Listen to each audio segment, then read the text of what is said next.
Welcome to Achieve Revision and Learning videos. My name is Singh and I'm a senior educator and mentor on important issues concerning the people. Today I am going to discuss a topic called electoral bond. After many years of delay in the court, it has finally been decided by the Supreme Court. It's going to be heard by a 5-judge constitution bench to decide on the validity of the electoral bonds. So let us ultimately see the entire things connected with coming of electoral bonds and what are the problems which are associated with it and the questions raised on its transparency. But before that, we are also going to discuss about why the corporates are so much eager to fund certain political parties and why the political parties are willing to accept any kind of money. So, but before that, let's go back to a little background. Corporates' role throughout the last 100 years in shaping India. So let's talk about the pre-independence period. So in the pre-independence period during the Indian national movement, also there were big business houses like the Tatas, Birlas and the Dalmias. So let's go start with the pre-independence era, that is in the Indian national movement period. So the big corporates of the time were the Tatas, the Birlas or the Dalmias. Now these were the corporate of the time, but they were involved in funding the national movement. That means the intention was right. The intention was helping the Indian national movement achieve its goal, that is political independence of India. So they were funding the Indian national movement as and when required because they were ultimately driven by a concept of trusteeship. So let's talk about trusteeship now. So concept of trusteeship. So this was given by M.K. Gandhi. So according to trusteeship concept, yes, Gandhi stated that the corporates or the big businesses are the trustee of the society. Why? First of all, the consumers show trust in them by buying their products. Hence, they earn by selling the products to the consumers. So hence they become trustee. And hence they should be using certain amount of money they earn for the welfare of the communities. This concept of trusteeship gave rise to a broader concept called corporate social responsibility, which is a global concept now. That means the intention of the corporates or intention of big houses, big business houses in the pre-independence era was to support the noble cause of freedom. Now, when you move towards a post-independence period, now post-1947 onwards or post-1950 onwards, when you move towards a mixed economy with the coming of 5-year plans. So let's talk about a mixed economy of 5-year plans. So now, during the mixed economy of 5-year plans, the economic control was in the hand of the state, means the government. So the state controlled, yes, your mineral resources. So state controlled strategic areas. State had what? Big on small PSUs, which were divided into Navratna, Maharatna or the Mini Ratna. Means the major production, major economic power was in the hand of the state. So what was the private sector doing? Private sector was very controlled, yes, controlled. It has got a limited area of operation. So private sector was controlled gradually under the concept of license and permit raj. So in the planned economic period, the state had got more means, more economic power, and the private sector had got a limited scope because of license permit raj. So private sector was not very powerful. State was powerful in terms of economic might. But gradually this started to change with the coming of 1991 LPG era, liberalization, privatization, globalization. Now henceforth another shift emerged in Indian economy from 1991 onwards. So 1991 onwards, now the state started to withdraw. Yes. So state withdrew gradually from what? Economic control. It moved toward disinvestment, allowing the private sector more scope and investment, allowing private sector more scope to invest and operate. So gradually what happened from 1991 onwards till now, for last almost 30 years, the state has withdrawn gradually and the private sector has moved towards having complete control authority of the economy. So now here, gradually the private sector became very strong. So private sector economic might increased.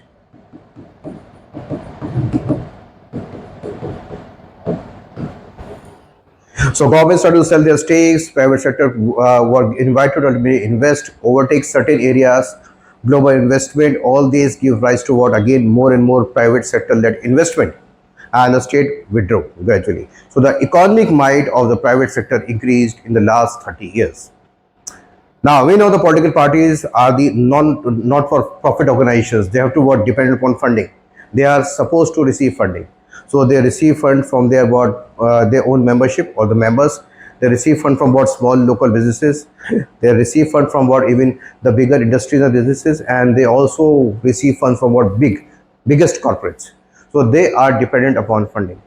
And we know elections also became expensive over a period of time. So dependency upon different type of fundings increased, and if you want to get bigger funds, so dependency upon corporate funding increased. Now who are getting powerful? The corporate, because they were now having more economic resources in their command and control. So getting money from them, the political party was just eyeing more and more largesses or more and more donations from the bigger corporate houses. So importance of corporate funding increased over a period of time. So that means, so corporate funding became important for winning the elections. But still there were certain checks and balances. To what extent the corporate can fund a political party? There were certain limitations which was still there, which was bringing still a degree of transparency. So let's see, what was that? So all donations above rupees 20,000 per donor, all donations above rupees 20,000 per donor should not be in cash. That means all the donations above rupees 20,000 per donor should not be in cash, so that they can easily be tracked with proper records. So hence they can be in the form of checks. It can be what online transfers. It can be in the demand drafts. That means all those traceable methods of funding. So traceable methods of funding. So first of all, this was the condition.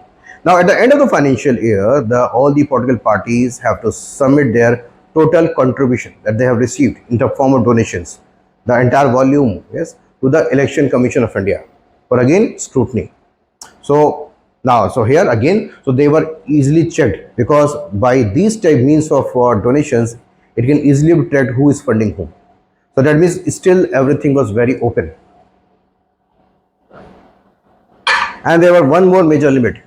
A corporate or company which is going to fund a political party, there was a limit. It cannot fund beyond maximum 7.5% of average 3-year net profit. So again, there was a limitation. So it should not be above maximum 7.5% of its average net year 3-year net profit. That means there were two major limitations which was still bringing a scope for transparency in the political funding by the corporates. But here elections became more expensive. Yes, there was a more desire to control the narrative. Okay, there is a more focus on elections. Okay, when you use more funding, there's a more power to manipulate the narrative. That means, so now the money became the key. Now, but here still there were limitations in the type of money that can be accessed. So hence there should be a way out where the big money should be coming. The big money which cannot be traced, which cannot be tracked, yes, and which can be coming anytime and from any source. And for this desire for big money to dominate the elections each and every time gave rise to a thing called electoral bonds. But before that, how a corporate usually fund a political party? The process first. We know in the corporates there are board of directors. The board of directors, so the resolution is passed to the board of directors meeting to allow funding of an X party or Y party. But we all know the board of directors are hardly a very secretive group of people, hardly 12 to 15 people max. So they may have got a pre-decided decision to fund an X party and Y party. So BOD meeting can just become a formality where the draft resolution is already being framed in a manner that it can easily be passed. So hence on this the Law Commission recommended a change. Law Commission recommended that the BOD is not the right process, because here the purpose is the allocation of company's fund, company's profit to a political party. But when we talk about decision making on a distribution of profit, the decision should be moving through the AGM, annual general meeting of the shareholders. So hence the Law Commission recommended amending section 182(1) of the Companies Act 2013 so as to remove the requirement of BOD approval, with the approval required for funding of the political parties through annual general meeting of the shareholders. Now AGM can be a more decisive process or more intrusive process in checking. Why? because here the shareholders have the power to what may check the performance. They can ask the questions to the board of directors. They have got more. They want to get more input in the functioning of the company for the best interests of the shareholders, how they are functioning.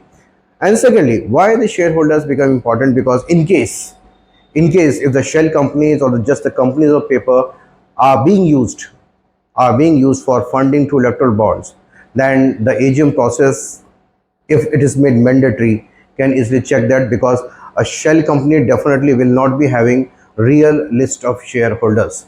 So the AGM process can be a better way of approving the funding to the political parties via a corporate. So let's see the procedure first.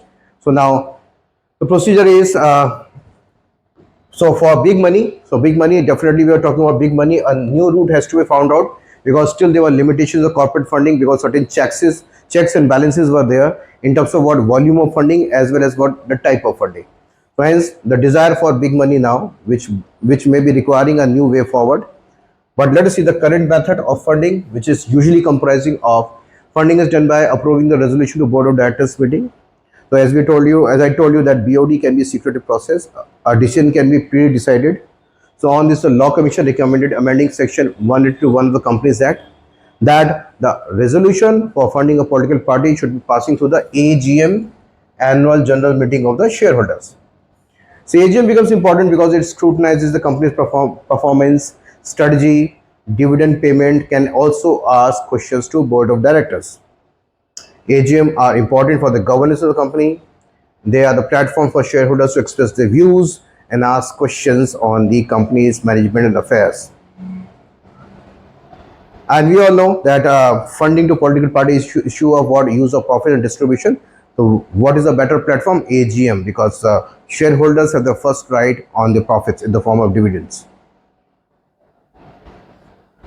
Now, AGM was suggested in making the process more transparent, because shareholders are also the owners of the company. And as I also told you, the real list of shareholders will not be there if the electoral bond as a method is being used to fund via the shell companies. So hence a new path was opened through electoral bonds to bring unlimited money, the big money. Now that was introduced from the Finance Act 2017. Now what is actually Finance Act? So after the passage of after our discussion on the budget, finally the budget is being passed in the form of the Finance Act. Finance bill is being brought and the Finance Act is being passed. But here the power of the Finance Act is, along with the passage of the budget, it can also amend the other existing acts. And those amendments in the existing acts, the government say, are being done to facilitate the implementation of budget.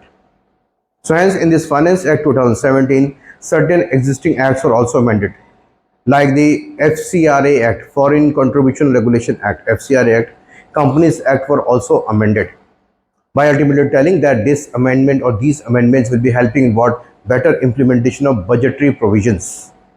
Let us see what were these amendments which were done in the FCRA and the Companies Act and other acts, which actually facilitated the functioning of electoral bonds. Now, first of all, electoral bonds, what are they? Can be bought by any Indian citizen or company incorporated in India, means a company registered in India, from select branches of SBI. So every 3 months maybe a window is opened from the SBI select branches for buying the electoral bonds. It's almost like a demand draft. Yes, that means you are buying the electoral bond in the name of somebody, means here the name of a political party, and then that bond can be handed over to the maybe the office, or maybe sent to the office of the political party by showing the bond paper in the bank. So the political party can withdraw the cash. So yeah, so what is the volume of such type of donations? Now, issued in multiple values of rupees 1,000, 10,000, 1 lakh, 10 lakhs or 1 crore.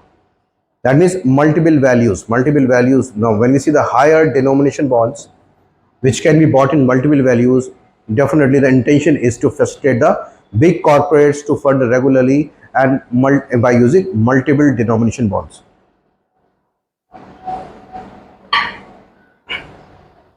Now, hence emerged the mismatch. The mismatch between the coming of the electoral bonds, whether it brought maybe what changes is brought in terms of what the functioning of the political funding and what was the Law Commission recommending. Law Commission recommending that we want to create a better check or improved check on the corporate funding, because BOD is not the right process, so elevate it to the level of AGM in terms of creating a check, and that can also check funding from coming from the shell companies, not real companies, because they will not be having a real list of shareholders. But now the amendments which were brought to bring the electoral bonds were actually in the reverse direction. They diluted the standards of transparency. So let's see them one by one. So first amendment was done in the FCRA. So Foreign Contribution Regulation Act 2010. Logically speaking, political parties should not be allowed to receive foreign funding. Political parties are not-for-profit organizations like the NGOs. Now, when there are enormous regulations on the NGOs to receive foreign funding, then why the political parties be allowed foreign funding directly?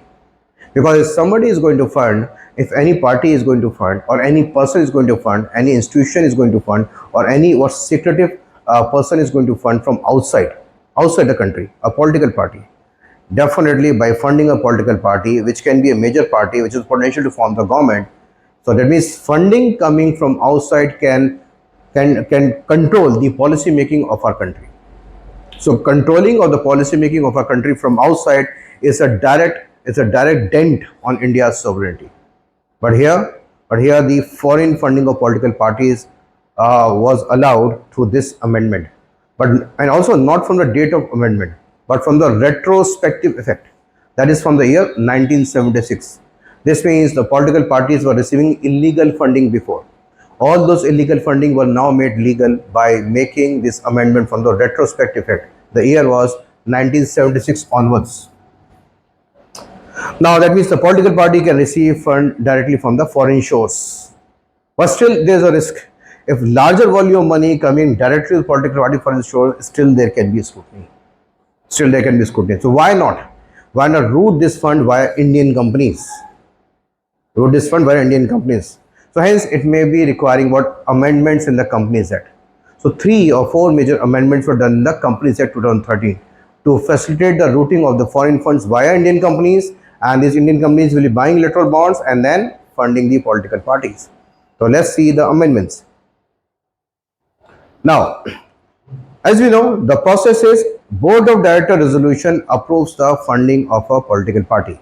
Now, first amendment that was brought with respect to election funding by the corporate in the Companies Act was, now even BOD approval is not required. Even BOD approval was also removed. Now that means it can be done by sole person, that is it can be CMD or the CEO. What the Board of Directors can do with a standing resolution, it can designate or empower a person. It can empower a person like the CMD or the CEO to decide on the funding of X party or a Y party. That means even the Board of Directors resolution was also removed. So rather than moving towards the AGM approval, it was further diluted towards one person what decision making. Through a standing resolution, it can be passed very easily by designating a person like the CMD or the CEO of the company as a decision maker. Now, next change that was brought was that any startup company can fund. Earlier the provision was, so next is any startup company can fund. Earlier the provision was that a company which is going to fund a political party should be at least 3 years old, means at least 3 years in financial operation. 3 years should be have history of paying taxes. This means that because the condition was maximum 7.5% of the average 3-year net profit. That means this can be a real company who has been in operation for many years, have got proper list of shareholders also. Now this condition was removed. Now any startup company can fund. That means what can be done? Register a company on the paper, which can be a shell company or which can be a startup company also. Now show it a foreign partner or investor, route the money from outside, bring large volume of unaccounted money, maybe some investment in the business of the company, but the other money can be utilized for buying electoral bonds or funding the X party or the Y party. That means now it becomes more easy when any startup company can fund. That startup can be purely a shell company. That startup company can be a company with a business orientation. But again, even if a company with a business orientation, if large volume of money is coming, certain part can be utilized for the business, other volume of money can be utilized for buying electoral bonds also. Now that means it became an open affair. Maybe this may be a reason of so much of what noise behind startups. But the many startups are failing. They are not working. But still, there is a huge noise behind the startups. Maybe this may be the reason. Now further, now, so earlier the provision was a company can fund when it at least 3 years old and have history of paying taxes. Okay. Now earlier the as we told as I already told you that a company can only fund what maximum 7.5% of its 3 year net profit. So there was a limit. Now this limit was also removed.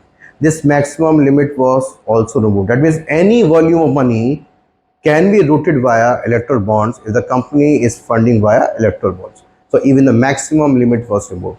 Now see the sequence of the thing. Now understand the sequence of the things. The sequence is very clear. First of all, approving the foreign funding of political parties. Make it more easy, route the fund via the companies registered in India. So companies registered in India, so it can be a startup company also. Now for this company, for companies to be funding, there is no requirement of BOD approval. With a standing resolution, one person can be made a deciding authority whom to fund. Now, what volume money can be funded? Any volume money can be funded which can be beyond maximum 7.5% profit, no limit is there. And what type of money can be funded? It can be routed from outside the country. It may be dirty money also, it can be drugs money also, money laundering also, illicit money also. Nobody has got a track. Yes, any kind of money can come and can be utilized for buying the electoral bond or funding a party. So this becomes very problematic.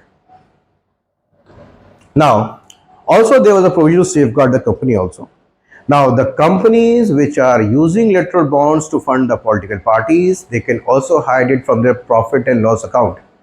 That means that funding can be hidden from the company's profit and loss account. This means it can also be kept outside the audit process. That means smartly they have ultimately cited every possible scrutiny. Now, the next recommendation or the next change was in RPA, Representation of People Act 1951, where the political parties are registered, where the political parties' functionings are being mentioned. Now, when there is a way of safeguarding the company's funding to electoral bonds in the Companies Act, why not also safeguard the political parties receiving funding from electoral bonds? Now, as I told you, political parties are supposed to reveal the source of fund, the total contribution coming in the year to the Election Commission. Now, with the coming of electoral bond, one condition was removed. That means the volume of money the political party receives can be told or can be informed to the Election Commission, the volume. But out of that volume, if a particular volume is coming from the electoral bond, the size of the volume can be mentioned, but not the people or companies who are contributing this electoral bond. That means the list of companies which are contributing to electoral bond should not be mentioned to the Election Commission. Only the volume of money which came to electoral bonds can be mentioned. Again, that means it is also outside the scrutiny even of Election Commission of India. And again, and these type of electoral bond based fundings can be shown as voluntary donations to a non-profit company. So it can also be brought outside the scrutiny of Income Tax Act. So section 13A of Income Tax Act will be providing exemption. So again, so even safeguarding the political parties. So again, RPA, the total volume of money it has received, including the volume of money received by electoral bond, can be told to Election Commission, but not the people who contributed, not the companies who contributed to electoral bonds. That cannot be scrutinized. And by showing them voluntary donations, they can also be safeguarded from the scrutiny of Income Tax Act 1961. So that means there are enormous loopholes. If the Supreme Court is going to look into that, that means it can bring huge question marks on the transparency of the electoral bonds. Now here, so what all these things ultimately create first? Even this image which came in the Hindu newspaper, which is putting a question mark, bond villain. So this is not a James Bond the hero. That means electoral bond, which is a villain, a question mark. So let's see the volume of money which have been poured in by the electoral bonds in 3 financial years. So we are going to mention about 3 financial years. So 2018, 19 to 2020, 21. Okay, so here, so financial years 18, 19, that is 2 years. Yes, this is 2 financial years we are talking about. 2 financial years, the volume of money. Now, total income from electoral bonds for these 2 years for the national parties we are talking about. National parties, so there are 7 to 8 national parties, and the two biggest national parties are BJP and Congress. BJP is the ruling party, Congress the major opposition party. So now the national parties. So total volume of funds received by electoral bond in 2 years, 2 financial years, was 5029 crores by electoral bonds. 5029 crores. Now let's talk about the two largest national parties here, BJP and Congress. So BJP, the ruling party, out of 5029 received 4028 crores. That is substantial chunk going to the ruling party. Now the Congress here received 711 crores, 711 crore.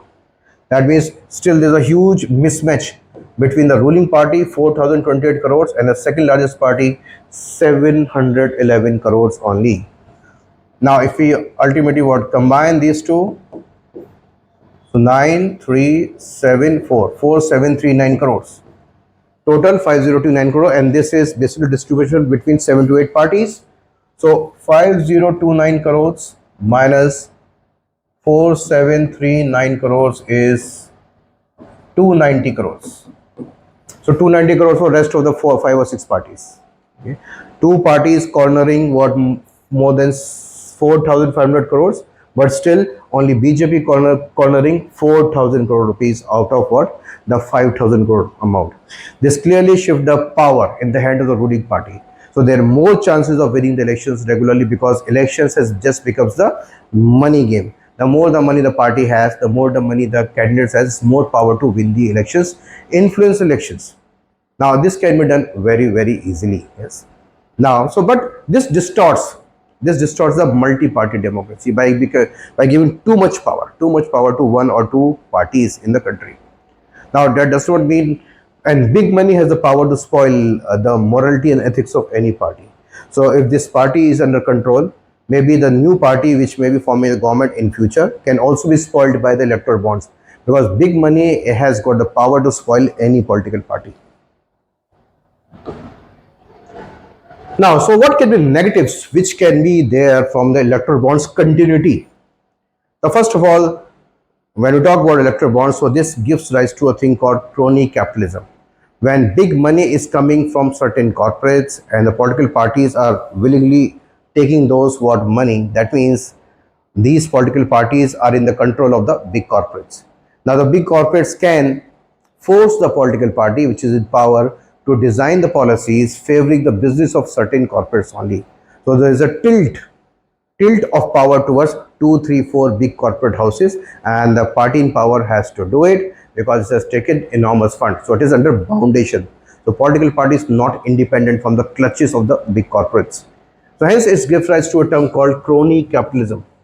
So this crony capitalist almost becomes Sayyid brothers. So in the history, in the later Mughal age, there emerged two brothers, Sayyid brothers, who became so powerful, that they started to control the emperor. So they just wanted the puppet kings. So they can also become the emperors, they can manipulate the parties in power and the leader of the party also. Okay, so here, crony capitalism, because now they start dictating the country's policy making. So government's power in deciding policy goes down drastically. That's the first major negative. Now second, now 2, 3 big corporates become too much powerful leads to what? Monopolization of assets, economic assets, monopolization of various businesses, various trade in the hand of few big corporates, monopoly. And monopoly is disastrous for free trade. Because when I talk about a basic concept of capitalism is of free trade is there should be multiple players, there should be multiple businesses who should be competing with each other. When a large number of competitors for the market, what happens? The end beneficiary is the consumer, because in their competition, they focus on attracting the consumer or the customers on the basis of the improved quality on lesser prices. But when there's what complete monopolization of the business, so quality also declines for a period of time and the prices rise up, and beneficiary is never a consumer. and it also kills the other small and medium businesses, and hence it kills the entrepreneurship in the country. It also leads to decline of MSME sector, micro, small and medium enterprise sector. It also leads to decline of employment in the country. So it tilts the economy in favoring certain big corporates. It creates more economic inequalities. So hence medium and small businesses suffer. Employment declines in the MSMEs because the huge capture, control, consolidation of the most of the economic assets and businesses in the hand of the few. And the government, which is in power, which is taking enormous fund, is bound to do it. Now, concentration of wealth. This leads to concentration of wealth. So, concentration of wealth leads to more inequalities and disempowerment of people, and it goes against the concept of welfare state. The concept of welfare state is mentioned in the DPSP, Dietary Principle of State Policy, and the particular Article 39. Article 39 talks about that a state should act, yes, a state can act, should act, can act against concentration of wealth. But what we are seeing is a huge concentration of wealth that has been revealed by the Oxfam reports. Oxfam reports say that 1% of people in India captures for more than 70% of wealth, and the rest of 99% are having what? 25-30% of wealth of the country. Yes. And the lowest, and when you talk about the poorest, yes, almost nothing. So this has led to what? Enormous consolidation of wealth, concentration of wealth. And here this has been done because certain parties are bounded by big political funding coming from big corporates. And now it's mostly due to electoral bonds because they cannot be questioned. SBI can sell the bonds, so SBI has got a record. SBI knows who is funding whom, but that is kept outside the scrutiny of RTI, right to information. Government in power also knows who is funding whom. That is why various business houses may not be having the courage to fund opposition parties because the government knows who is funding whom. And it becomes a very dicey affair. Yes. Because people, as a common person believing in a powerful democracy, as a common person who is believing in my power of vote, I may not be scrutinized and questioned, yes, who is funding whom. So that's to reveal who is funding whom and the background of those money, from where it is coming. So we cannot ask. Further, big money. So when the big money is coming in large numbers, so it spoils the ethics of political parties and media houses. Now any type of money is welcome because money is the key. It does not matter what kind of money. So even dirty money is welcome, which can be money laundering and round tripping. And when all these fishy things are happening, so now the focus is on what? How to divert the attention of people from the real issues concerning them. Because all these things which are happening behind the doors, or means behind the curtains, have to be hidden from the public front. Otherwise, if the public knows, so that means there's a problem for all these type of setups on the network or nexus. So hence what happened, the nexus which is working is the corporates which have the big money. These control the political parties. The political party which is the potential form the government at the center. They are not interested in funding a maybe smaller party or a state party or a local party because their business interests is throughout the country and outside. So they will only be funding a national party which is potential to form the government at the center. And they will putting more money so that potential is realized also, achieved also. So hence control the political party. Now they want to set the narrative, so hence control the media houses. So media houses are getting the big money, political parties are getting big money. Now this becomes a deadly nexus, deadly triangle. Now hence to hide the real issues, which can be what? Rising inflation, huge unemployment in last 45 years, the highest. Okay, education is declining. Indian students are running out of the country, large numbers. High net worth individuals in what millions are leaving the country. They are stopped doing business in India and they are starting their ventures somewhere outside the country. Okay. Now huge corruption in different departments which have increased, multiplied, and even the methods of corruption have changed. When to hide all these type of things, definitely it's required what? Divert and rule policy. And this divergence is being created by the IT cells by creating what? Fake messages. And these fake messages are being put through WhatsApp, hence the term which has given rise to WhatsApp universities. And people, as usually they are being fed with all these doses on daily basis, they start believing in all these messages and they keep on forwarding to each other. Similarly, this is also done through what media houses on television. So hence emerged a term called Godi media. So that means this nexus has the requirement of the fake information to be percolated on daily basis as an agenda for the people to hide this nexus which is working behind. And all this has been giving rise to what uncontrolled money, unaccounted money, which is easily now coming through electoral bonds.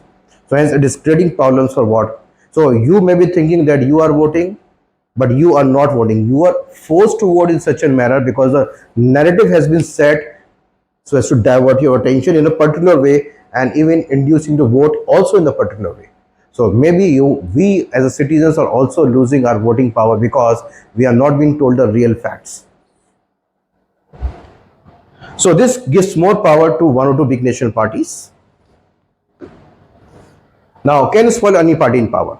If the current ruling party is getting spoiled by this big money, if this party is replaced by another party in power, it can also get spoiled. Because big money can spoil any political party. Money has the power to what would spoil anyone if the person is actually coming under the control of money. So here can spoil any party. So distorts level playing field multi-party system because the richer becomes richer, richest becomes the control. That's why number of MPs and MLAs in the assemblies of parliament are mostly crorpatis now. Yes, because politics has become a rich person game, and from where that money is coming, they're coming from dubious sources. Okay, and party is getting dubious sources money mostly from the electoral bonds. Distorts. So overall, the electoral bond based funding system is weakening various things. First of all, it's weakening the democracy because the voting patterns or the voting methods are also manipulated by big media, big marketing, big influences, diverting the attention, weakening democracy. Kills competition among the political party systems also, competition in the economic field also, because the entire economic might is shifting towards big corporates only. Small, medium level players and are not able to compete and they struggle or they die over a period of time. Now, disempowers people. So rather than discussing the real issues of the people, so their attention is being diverted, so they are disempowered by not listening to them or addressing their basic issues, which are the day-to-day issues which improve the life of the people. Weakens welfare in terms of justice. So political justice, economic inequality breeds economic injustice, social inequalities rise.